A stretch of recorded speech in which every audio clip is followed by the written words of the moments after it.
Secretary of Housing and Urban Development Ben Carson was at the Kravis Center over the weekend to talk about the state of housing in Palm Beach County.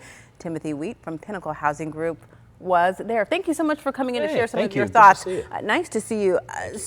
No secret here, the country is dealing with an affordable housing crisis, and Florida's no different. No different at all. And in fact, we're one of the most severely cost-burdened housing markets in the country.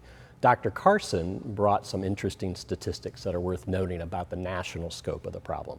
That for every 100 needed affordable housing units, there's only a supply of 37 throughout the country. And we have 37 million homeowners and renters that are cost burdened, meaning they're paying more than 30% of their income on housing. Another 18 million that are severely cost burdened.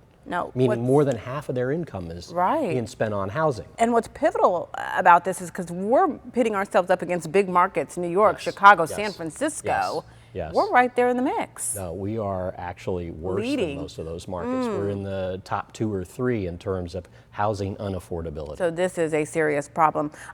What about promoting self-sufficiency? Well, Dr. Carson's life story, whether you agree with him politically or not, is all about him rising from very, very challenging circumstances as a young man from a single-parent household in Detroit and becoming one of the greatest neurosurgeons in the country. So many people read his book, Gifted Hands, and he's a great role model and inspiration for promoting self-sufficiency at HUD. It's a unique and fresh message.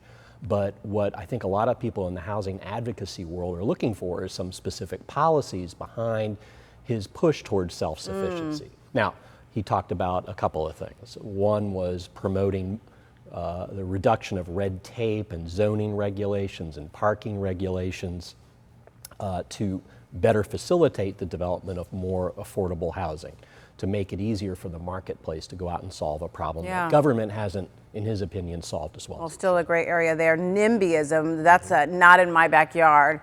How can we kind of get around that or combat that in our community? What's interesting is Dr. Carson said that I understand NIMBYism, but he said it's based upon these old preconceptions of what public housing is, that it would be like famous or infamous projects of the past, like Section 8, Green in Chicago or these high rises. He said the modern, and this is very, very, very true and resonates well with us practitioners, the modern affordable housing is oftentimes designed to be identical to market rate housing, that it involves, as he pointed out, public-private partnerships where companies like Pinnacle partner with a housing authority or the public sector. We're looking at some sketches there of modern housing. So really it's about getting rid of maybe those preconceived notions of what past. And also promoting mixed income housing. You had one of our properties on the screen there called Brickleview Terrace on Brickell Avenue in downtown Miami.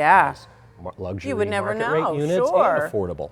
And what the point Dr. Carson made is a good one, is through mixed income housing you can better assuage and calm the fears in neighborhoods that housing can be affordable but still be high quality and socially compatible with the community. Yeah, well, Timothy, hopefully we'll see some price drops here very, very soon. We'll see. We'll be watching it. All right. Thank you so much.